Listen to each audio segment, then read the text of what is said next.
welcome back to Sports Today. We bring you this video segment every single morning to help you catch up with things that you might have missed out on whilst you were catching up on some all important sleep. Because let's face it, whilst you and I need sleep, the world of sport doesn't really sleep. Always something or the other going on. But what do you not? We will take a quick look at the headlines that are making news. And let's start off, of course, with the most obvious thing Pakistan's U-turn, now fully official, no longer a matter of speculation. But whilst a lot of people are obviously saying that look, this is the ICC getting them back on track and ensuring that the match goes on as planned. There were obvious benefits that Bangladesh got as well, and this was in fact pretty evident in the release that the ICC put out confirming the matter. They said that look, not only are we not going to put any financial penalties on Bangladesh for this matter, but they will also get to host one more ICC event prior to 2031. And the 2031 dateline is important because that is when Bangladesh will be co-hosting the World Cup along with India. But what this has done is basically give them hosting rights to another tournament, which is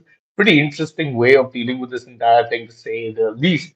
Also in the news, and something that really got lost in all of the boycott U-turn news last night, South Africa absolutely decimated Canada in their opening T20 World Cup game, and of course, it was pretty much along expected lines that result. But once again, highlights just how good the South Africa team really is. That they made absolute light work of the associate nation, and well, they've gotten a good boost to their net run rate to start the tournament. Got themselves in a good position to ensure that the Super 8's berth, which they were expected to make it, well, they've got themselves in a good position to be getting there. Of course, there is plenty of matches taking place today as well. After suffering a narrow loss against Pakistan in their first game, Netherlands will be hoping to get one back in the win section when they take on Namibia today. And it's the early match. It will start at 11 o'clock. So, of course, that'll be one that a lot of cricket aficionados will be keeping an eye out on. But as the day goes on as well, there are two very interesting matches. You've got New Zealand, who will be taking on the UAE. And again, New Zealand would be starting as the clear and obvious favorites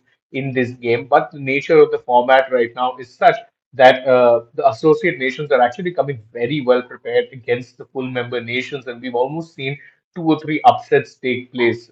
And I would really be surprising if New Zealand versus UAE isn't exactly the kind of cakewalk that most fans are expecting it to be.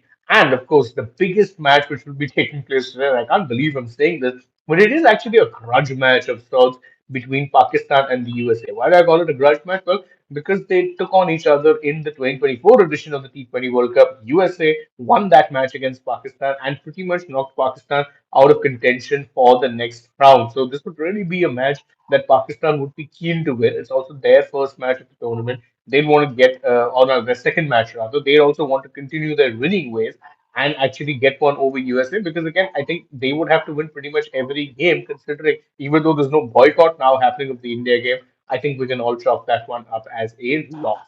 Switching focus now from the world of cricket to the world of football, and Cristiano Ronaldo has reportedly ended his boycott, as it were, of the Saudi Pro League. You remember that he was a little unhappy with the fact that Al Hilal were allowed to strengthen their squad by signing Karim Benzema from Al Ittihad, and Al Nassr basically made no major signings. And he went in a strike. He missed a couple of games, and he will though be back from the weekend's game, which will be taking place. He's going to be back, and he also got a few things in his favor. So he's gotten the SPL to ensure that power of running the club goes back to the people who actually are his allies in the club. It'll be very, very interesting, and we'll do another special story on that later on. Meanwhile, Barcelona president Joan Laporta, who had won the elections in 2021, has now stepped down ahead of calling for an election to take place for the presidency. Don't forget, Barcelona is one of those clubs that are run by members, it's not owned by anyone. And therefore, after every few years, a presidential election must be taking place. Laporta is seen as the favorite ahead of people like Victor Font, who you remember had stood against him in the previous election but lost quite comfortably. In Indian football news, Kerala Blasters have confirmed that Kochi will in fact remain their home base for the 2026 season of the ISL. This should be much of a surprise given that they've played all of their matches at the Jawaharlal Nehru Stadium in Kochi since their inception in 2014. But it is also worth noting that there were doubts over whether or not they'd be able to get that particular match in short notice or that particular venue in short notice, given that the ISL had been in some form of limbo. But they've now confirmed that no, nothing doing. We are going to be playing all of our home matches in Kochi, no questions asked. Also, because they had listed Kozhikode as the one base that they would be playing in. Couple more bits of news before we actually call it quits, or rather, one more bit of news. Cadillac CEO Dan Towers has actually opened up and said that look, we hope for an amicable settlement and legal action that has been initiated by Hollywood director Michael Bay of all people. Why is that let's say, why is this legal action being taken by Bay? Well, because he claims that the Cadillac team actually had a few ideas for the launch shoot, and they took those ideas to him, and he didn't get any credit, and so he has actually ended up launching some legal action. Of course, Cadillac says that it's nothing of the sort, and they're hoping that whatever the matter is can be settled amicably. But that's it from us on this edition of the Morning Wrap. Thank you guys so much for joining us as always.